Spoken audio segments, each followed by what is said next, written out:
All right, welcome to the podcast. Today, we actually have a special guest. I'm excited about it. Sean has a unique story about where he came from to get into HVAC. So I'm excited to hear him talk, and I know you're going to get a lot from it. All right, so let's go ahead and get started. So, Sean, welcome on. Hey, thanks for having us. Appreciate it. Yeah, yeah, no problem. So, we were chatting a little bit when we first met, and you said that you came out of the banking world into HVAC. So how did that come about? I did. If you back up a little bit, grew up rural Oklahoma, um, kind of poor. School, I was always kind of mechanically inclined, like to work on cars and things like that. Out of high school, I enrolled in a school called Wyotech in Laramie, Wyoming. Um, Actually went and visited the school and everything. Get back, ready to go. My dad gets pretty ill. Um, it just didn't, something was off, didn't seem right, leaving the family. Um, Always had aspirations of like owning and running my own mechanic shop. So the logic there was I'll go to the community college and take some business courses, so forth and so on. And and I was working at Sonic at the time, working at a restaurant. And one day decided I wanted to buy a Harley. So I walk into the local bank, and I walk out with a Harley and a job. And never dreamed of working in a bank, never thought I'd work in a bank. You fast forward 15 years, I met my wife there. We have 3 kids, and I worked my way up to vice president. And it Wow. was a good cush job. Yeah, I mean, I could still be there. I'd probably have less gray in my beard if I was still there. I'd get my Saturdays and Sundays back, afternoons Mm-hmm. and evenings. I'd probably golf a little more than I do. But along those lines, I we built a house, and our neighbor is a retired Tulsa fire captain. And if you know anything about firemen, they all have a side gig, and I call him. His name's Keith Fry. He's saved in my phone as Captain Keith Fry. Um, but he's just the best neighbor, and his side gig was heating and air, and it really wasn't a side gig. He has been doing it so long. His state license number is 248. Mine's got like six Wow. digits. I mean, yeah, Wow. he Yeah. was Mine doing it. is mine's in the 30,000s. Yeah, yeah. So, and just an old school heat and air tech. He looks at mini splits like they're the devil. But he Mm-hmm. helped me get started. And I apprenticed under him while I was working at the bank. A lot of people didn't know it, but I did. Um, and then a little thing called COVID happened. And Mm-hmm. so during COVID, everybody's mindsets changed a little bit, whether you believe in it or not. It did. And I kind of realized at that point I didn't want to be there anymore. I just, working at the bank had lost its pizzazz or whatever you want to call it. So I just loaded up and went and took the test, and I passed on my first try. Wow. Skipped becoming a journeyman. I went straight into being a contractor. In Oklahoma, you can do that after 4 years. You can take the Okay. contractor test. The business part was easy for me because I'd worked in a bank for 15 years. Okay. The field Yeah. part was a little harder, but passed it as well. And yeah, then we just I took a leap of faith. I put a topper on my truck and stocked it with some contactors and capacitors, and I literally took a leap of faith. I quit a good six-figure job and went and did an install the next day by myself, and the rest is history. We've got 10 employees now. My wife was able to quit her job. Um, we had plans of building a new shop, an office south of town on some highway frontage. So that's a little bit of our history, Wow. how we got So started. okay. So it's 2024 now. It sounds like you started Yeah. in around COVID. So that's 4 years, and you have 10 employees. So, what has working in the corporate world, in the banking world, do you think that helped you scale so fast? I mean, 4 years and 10 employees is pretty quick. Yeah, yeah, it did. I always say that the average contractor that starts out, he doesn't have the Rolodex that I did. All the numbers that Okay. phone numbers that people and it's just people just trusted me. I hope they still do. You should trust your banker in town, especially in a small town. Um, being fiscally responsible and stuff like that. So I was a familiar face, and I had a lot of contacts, and I think that helped more than probably anything get started. Yeah. And so for me, so obviously, so I've run my HVAC company for 20 years. Hmm. And for the last few years, I've been doing business coaching. For a while, I had a business coach and I kind of moved to progression. And so I coach a lot of companies. And the biggest issue is a lot of us, myself included, I never worked in the corporate world. I was military and then I jumped out, started my company. So I knew how to fix machines. I knew how to Right. fix HVAC, but we don't know the business side. And that a lot of people struggle with that. And you mentioned something I think is interesting is the power of your local network, the people that you know, your actual customers, taking care of them and having those relationships not transactional. Some people have transactional relationships. What can you give me and what can I give you? But when you have transformative relationships that are not transactional, they're about care. They're about how can I help you, not well, how can you help me? And it sounds like you live your life that way for 15 years, and that kind of helped you scale a little bit. You would have done it anyway if you didn't start a company. Does that sound about right? Yeah, yeah, and it kind of rings back to when I was at the bank and I'd make a loan to somebody. You'd come into the bank and you'd have an idea, or you'd need a new tractor or something for your farm. And I knew Michael for 10 years, and I played basketball with him in high school, and all this. And Hmm. I would it would be a handshake deal, and my boss would be like, "No, damn it, you can't do it that way. You got to get this, this, and this, and we got to get it approved." And I'm like, "Well, I already told him you can have it." Hmm. It went back to a relationship handshake thing, and you fast forward into my business now, it's kind of it's kind of funny. Probably I'm good at the 30,000 foot view, I think, but Hmm. I just had to. We hired an office manager because I was doing, in addition to running a van, setting up installs, all the guys. I was answering the phones as well. I mean, this summer really took a toll on me, um, and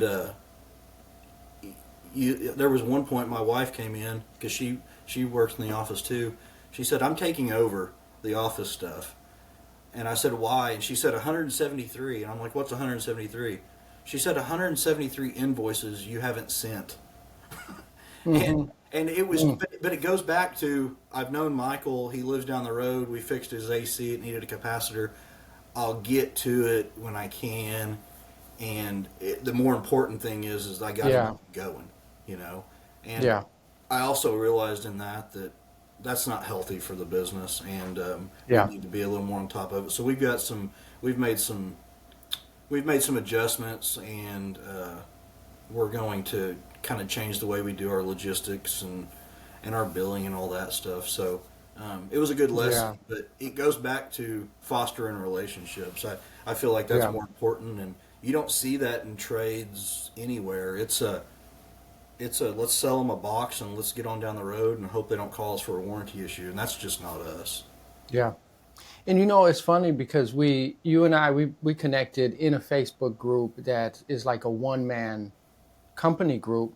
And there's some companies in there, not one man. I'm in there, you're in there. Yeah. But the interesting thing is, and this is for the one man, the really small companies that are listening, a lot of times people will look at me and they'll look at you because you have 10 people and they'll think, oh, this big, quote unquote, big company, the way they see it, the way they see it.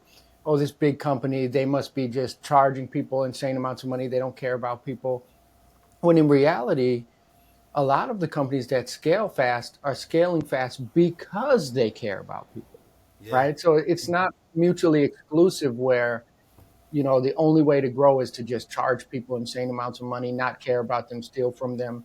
It's really the opposite. The more you care about people, the more you laser focus on your customers and your relationship with them, the more they're going to refer, the Hmm. more you're going to grow, the more you're going to trust them. So it's not I have to stay small, otherwise I'm going to lose my soul or something like that. Right. And what I found is, and you and I chatted about this a little more, and is really the reason why I do business coaching, because at this point in my life, I don't necessarily need the financial part from that because my company runs. Mm-hmm. But if a business is healthy, and this is where I struggle with my first couple of years in business, my business was unhealthy financially. But when a business is healthy, now you can support community initiatives. You can support things. I Exactly. just went up to do hurricane relief this weekend. I just went up there. Mm-hmm. I'm free to do it because my technicians and my office people, they can hold down the fort. They're amazing people. We can write a check to a local boys organization we do. Before my business was healthy, I couldn't support that. Mm-hmm. So business growth is not just about, I'll make Sean rich, make Michael rich. It's about, hey, now we're healthy. We're in a position. Who needs some help? Do I have a little old lady customer that can't afford a furnace? Guess what? My company can afford to do it. Yeah. Don't worry about paying it. We're going to handle it. So Yeah, those invoices get lost in the mail sometimes. yeah, Yeah, yeah, a lot, exactly. a lot. Yeah, that's something that's important to us is community involvement and giving back. I think I learned that at the bank. Really, that's where it got instilled in me at. Um, they were real big. They were an interesting bank. They're one of the biggest in Oklahoma, but they're comprised of, they'll buy the small community bank and they'll keep it that way as much as they can. But real big on community involvement. I mean, if the softball team needs something, high school, the school, they're the biggest supporter of the schools. They would help tear down dilapidated buildings in town to spruce up town. Just things like that. So 15 years of that in the back of my mind, I can't help but carry it on to this, and Mm-hmm. and I think that's one of our goals is we want to support the schools, we want to support kids, we want to support people that need it, the food pantry, and one of the things we're most proud of, it's not much, but it's a start and it's going to grow and we're going to make it bigger, is we've started a scholarship for kids going into trades, whether they're Okay, going to be a wow. barber or a heat and air guy, a plumber, anything trades related, because I see a lot of those kids that, I mean, they're not going to qualify for any of these other scholarships that Mm-hmm. the valedictorian is going to get. And I've got a few kids that work for me that were that kid, and Yeah. they didn't go to tech school because of just the constraints of money, time, and so forth. So we want to help, even if it's with helping with some tools and things like that. We're starting small, but we're hoping every year we can grow it a little bit. And Yeah. Yeah. That's amazing. yeah, That's yeah. amazing. So it's important to us for sure. So what would you say if we were talking about a small company, let's say a young guy is 19, 20, or maybe an older guy who's working at a corporate place and he says, I want to get into the trades and he's going to get into HVAC. What would be your top things? He comes to you and says, Sean, I'm about to do this. What is your one or two things that you want to tell him right there? The first thing I would say is be prepared to make things right, because we're all human and you're going to mess things up, and all you have is your word and your reputation, Mm-hmm. and it's very important, and it's more important when you're a small. I still look at it as our number one importance is how we are viewed as, like, from an ethical standpoint, and I think it's more Mm-hmm. important for somebody that would be young like that, be starting out with just them and a helper maybe, because you don't want to, somebody with 20 employees, they get one bad egg, it's a little easier to cover up. Oh, we've dealt with this, we're going to handle it internally. But with one guy, that's your name on the van. So Yeah. I would be prepared to do that. And I don't know. I would say maybe take it slow, even though I didn't. Try not Yeah. to rush Yeah. into anything. When people tell you that's not the type of customer you want, in the end, it's not. I've Mm-hmm. got some of those customers still that I probably need to fire, because I mean they help me get started, but at the end of the day, they're just not the type of customer that your business needs. Right. So I would Right. look for those two things, and professionalism. I would look in. try to be the most professional company in your area. Um, Yeah, and we do have that a lot with a lot of tradesmen is, and I always tell when I hire technicians is, matter of fact, tomorrow I'm going to the local tech school to do a talk on this, is a lot of times we think if I go into the trades, HVAC, plumbing, electrical, whatever, my only job is to be good at fixing machines. And right. that's not true. Your job is to make a homeowner feel safe. Your job is to solve a homeowner's problem. So there's a lot more than just fixing the machine. If you come in and you're dirty looking or you're rude, you don't want to answer their questions, or you think the homeowner or the customer is an inconvenience because they want to talk to you, then you're in the wrong trade, Right. because it's more than just my machine is broke, fix it. It's about my machine is broke, my family is cold, they have fear, they don't know if they have enough money, they have fear, who's this person coming in while I'm not home, my wife is there. And this is part of the trade. And if you can solve those problems and come in and make people feel safe, make people feel heard, you're solving a bigger problem Hmm. than the system.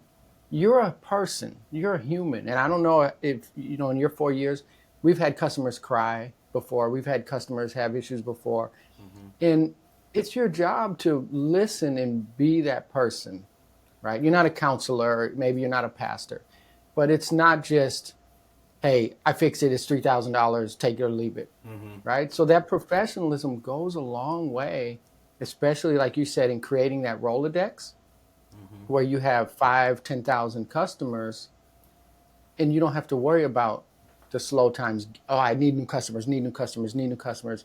You have a base that you can reach out to.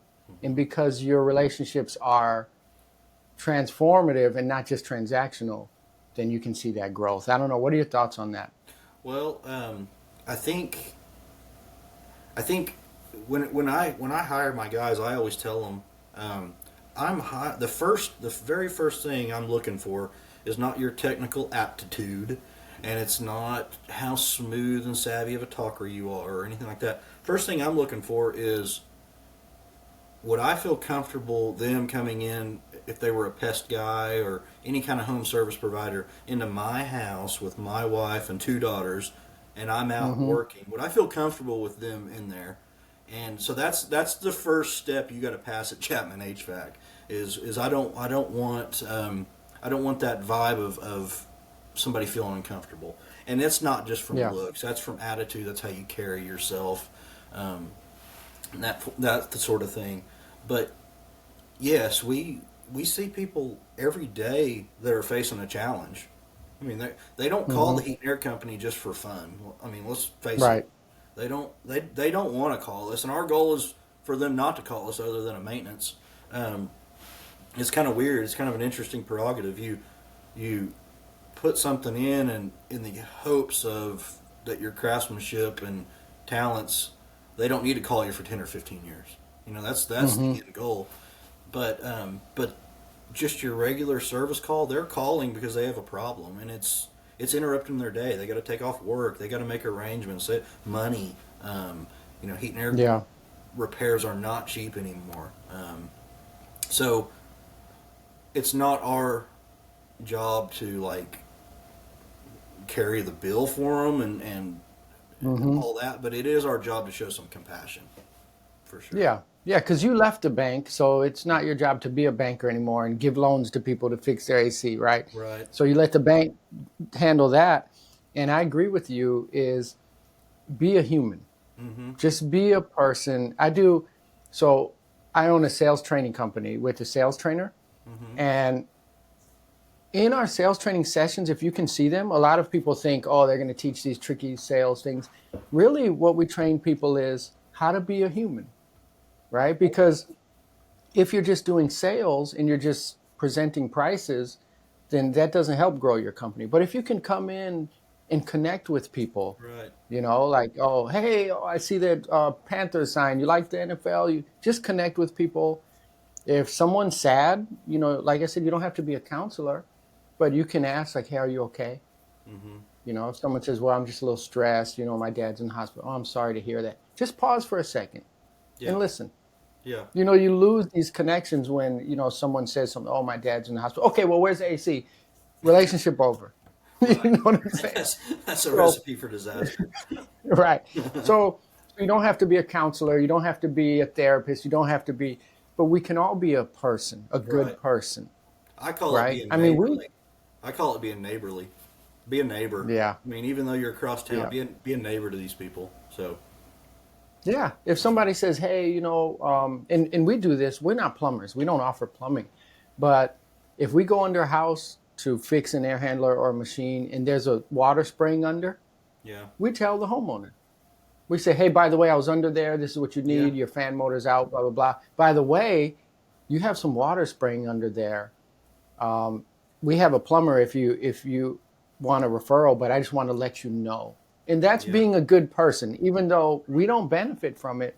If we see something, we want to let you know. And that goes a long way. Yeah. I have So, a quick story about that. My guys get here at 8 in the morning, and then we talk about the jobs, and they go on, and then I usually go on to my job after I do a little bit of paperwork and things. So they had all left, and I'm leaving 30 or 45 minutes after that. I get to an intersection. I see two of our vans there, two more cars, and just more commotion that's normally at this small town intersection. And first thing I'm thinking, it's a Monday morning. I'm already kind of PO'd just because of the way Monday mornings go. And I see our vans mhm. there, and I'm like, great, we had a wreck. This is perfect. And I get closer, and I realize there's no wreck. It's two of my guys that stopped and helped a lady and her kids change a flat tire. So you want to talk That's about doing a amazing. 180 right there. But I tell my guys, like, if I catch you not holding the door open and not being a gentleman and not stopping to help that tire, I'm going to be more Yeah. upset than you being late to the job or something like that. So that was a super proud moment. That was like a proud Yeah. father moment right there when I rolled up on that. So, Yeah. um, Yeah. That's amazing. And and I learned, so at our company, we hire for personality, yeah, right? So I would rather hire someone who's a good person and then I can train them than hire people who, I mean, these are someone I can put in a truck today because they have 10 years experience, but then they're rude, they're nasty, they're not going to help anyone. yeah, Now it causes a problem in a company when you hire green because you better have a good training program. right. You can't hire green and not have a good training program. But that's an easy fix, Hmm. right? So we hire these people. And my story is just last week, because I work here from the office. I don't work out in the field.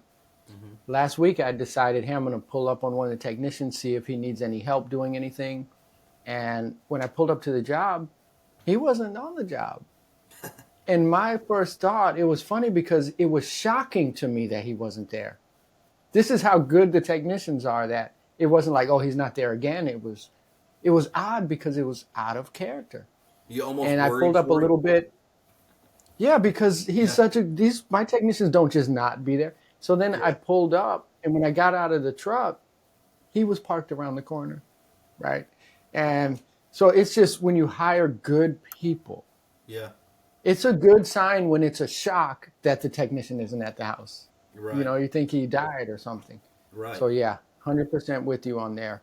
Yeah. Um, yeah, so we covered a couple things. We covered community involvement, hiring the right people, um, things like that. So, what are some other lessons? What's the next step for you, do you think, for Well, Chapman's? um, we're obviously expanding. A lot of companies right now are slower, and they're working less than my guys are still working more than 40 hours. I mean, we're busy. Our service has slowed Hmm. down a little bit, but we've got lots of installs lined up to do, and there's we're doing maintenances right now, so we're still in expansion mode.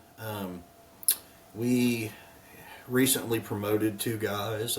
Like before, I told you I was wearing all the hats.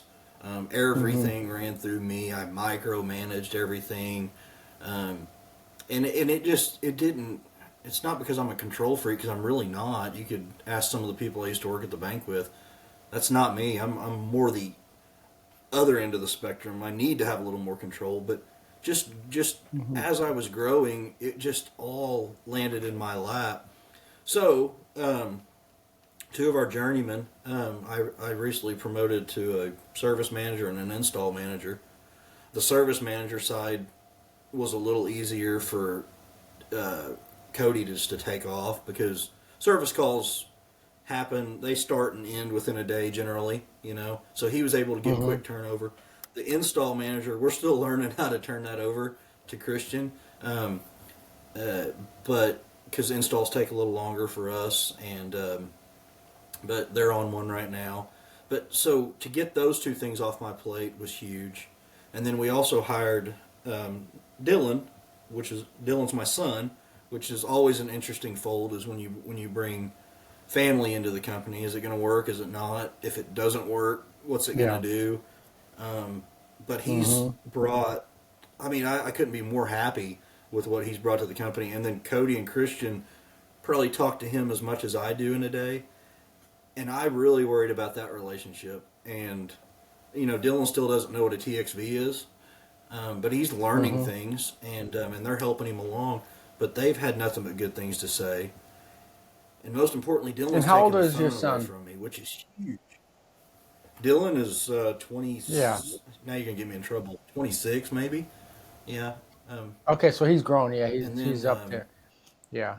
Yeah, he's grown. He was working for an apartment complex in like the office part of a large complex that owned multiple locations, and he'd gotten unhappy there and had been looking, and it just kind of happened at the same time where I just needed help here with phones, with staying on top of invoices. I want to have him start doing some inventory. I want to start keeping inventory here. I want to have him following up on the previous day's jobs, calling, hey, Mike, is everything going good still? Like, we just wanted to check up.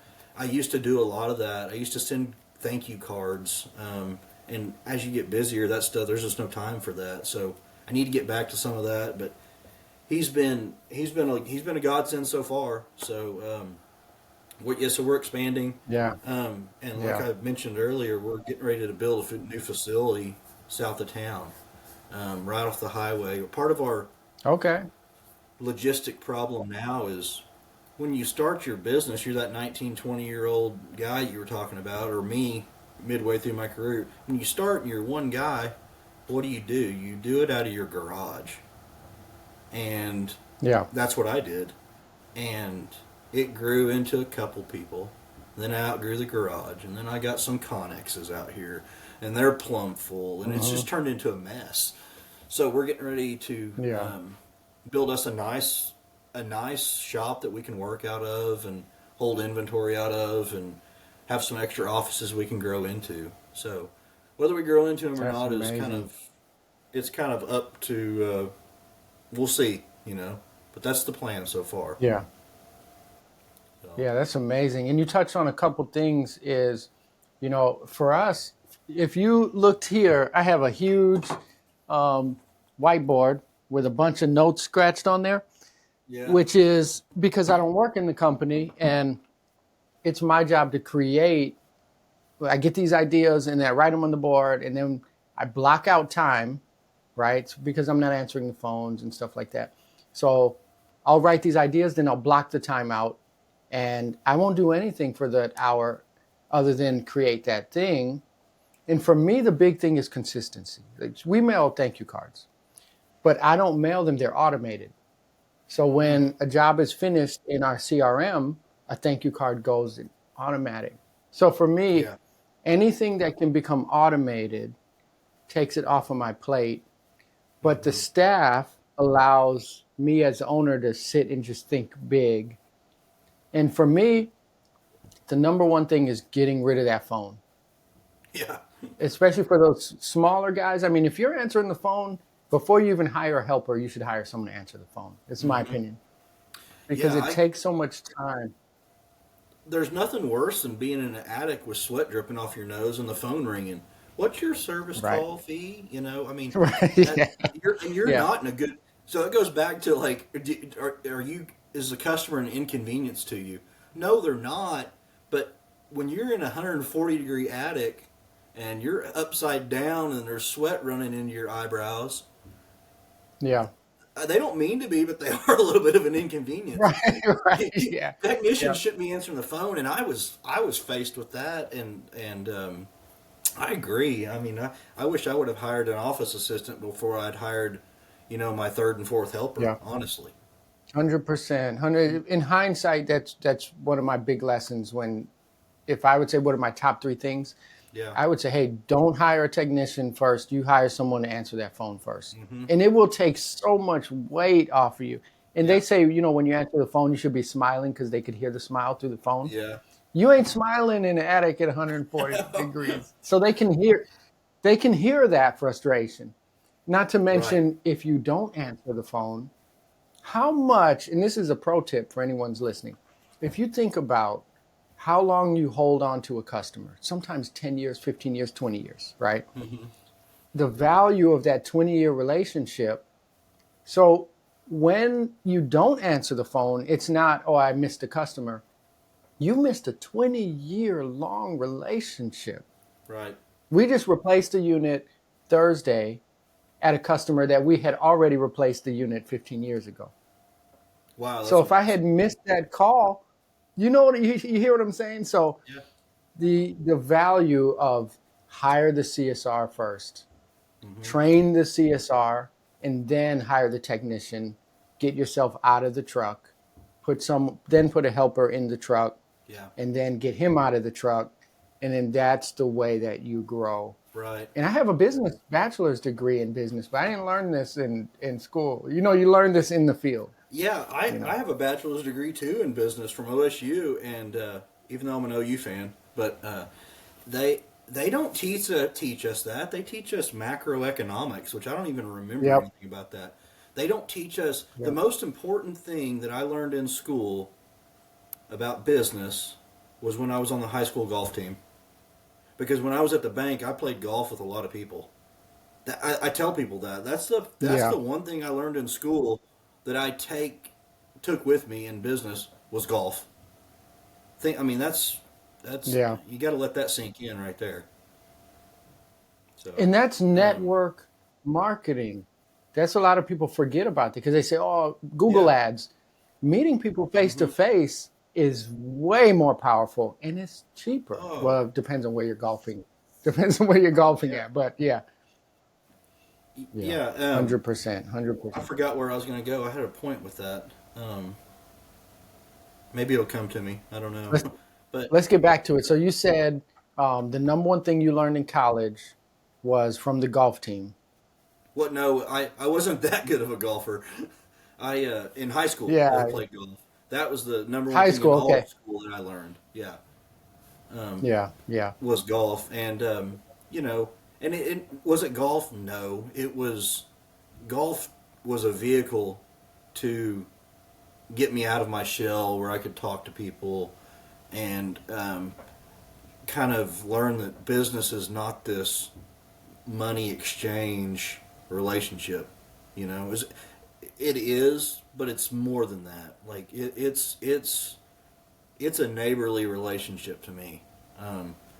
I want to be people's trusted resource. I want them to call me if they have a question about an electrician. What's your opinion? Even though I may not have one, I want to be their first thing that comes to mind when they have a problem with their house, because I want to be that Yeah. trusted with them. So it not sounds about like to me, whether my service call should be $89 or $129. That's Right. irrelevant to me. yeah, it sounds like to me that Chapman's wants to be known as a person in the community that's here to help. Yeah, That's how you want to be known. yeah, And, and that's the thing. We all have our brand story and people have their different whys of why I started the business.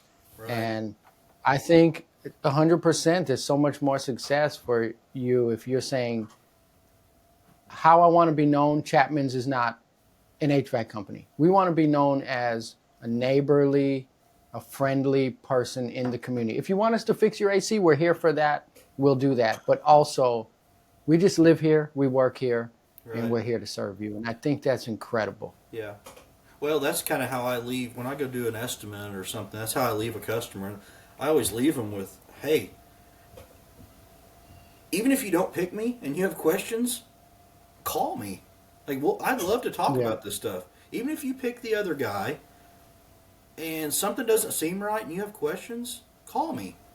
Like, I'm here to. I Yeah. mean, I want to see you get the best option that you can get. Yeah. If you have any kind of concerns about anything, I mean, HVAC is a deep, dark hole to most people. Some technicians Hmm. don't even understand it. Um, so if I can help in any way, I always tell people I'm a phone call away. So Yeah.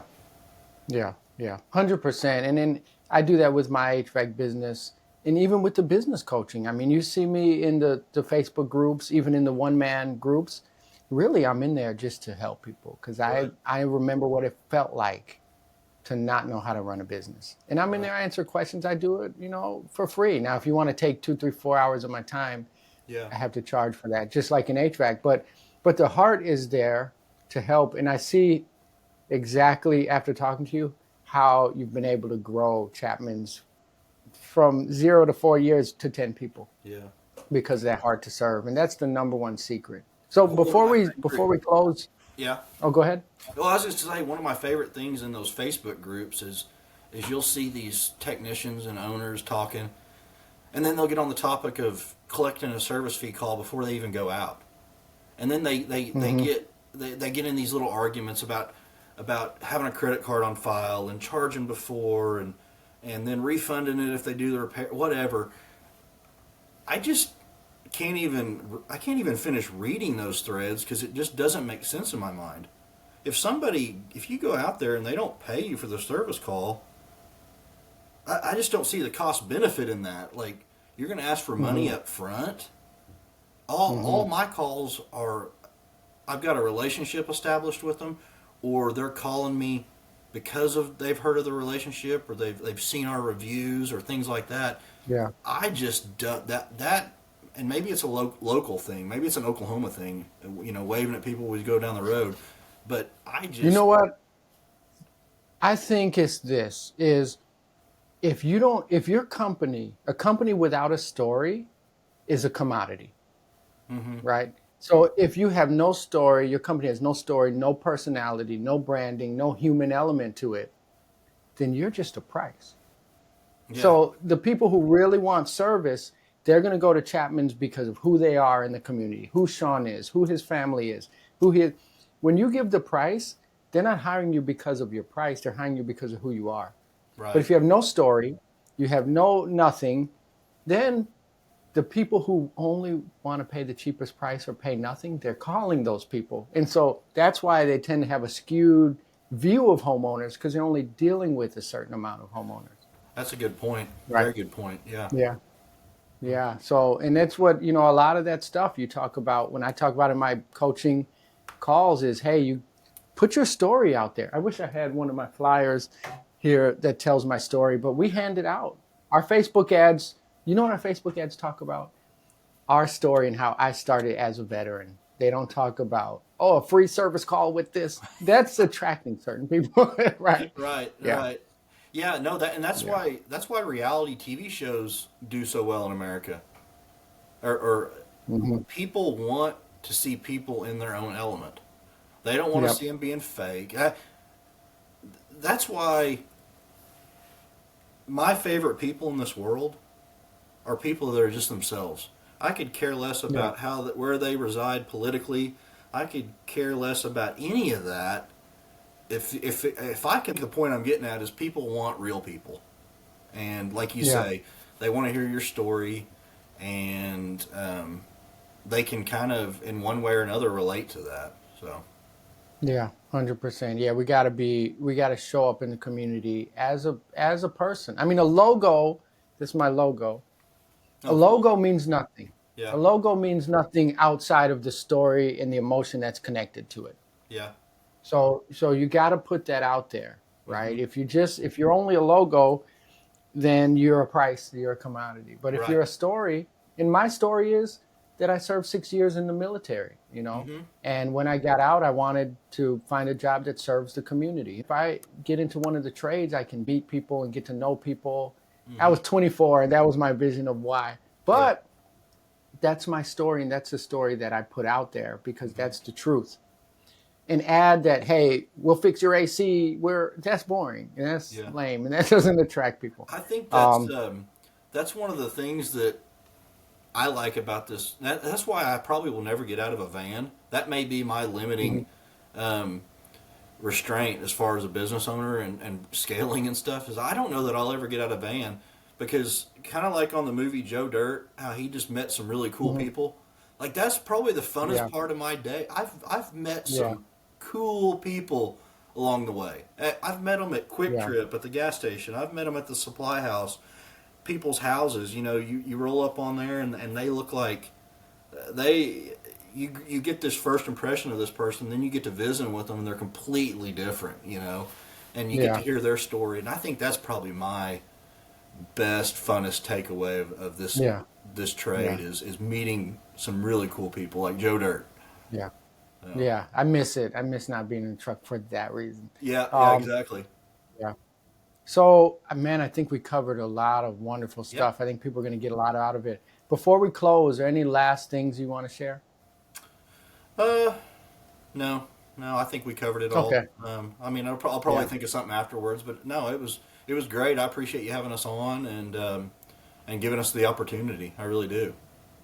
Yeah. Yeah. Awesome. So, thanks for being on, everyone. I'm going to put Sean's information in there in the comments and the links if you want to learn more about him or learn more about his company, especially if you're in the Oklahoma area. Thanks for watching.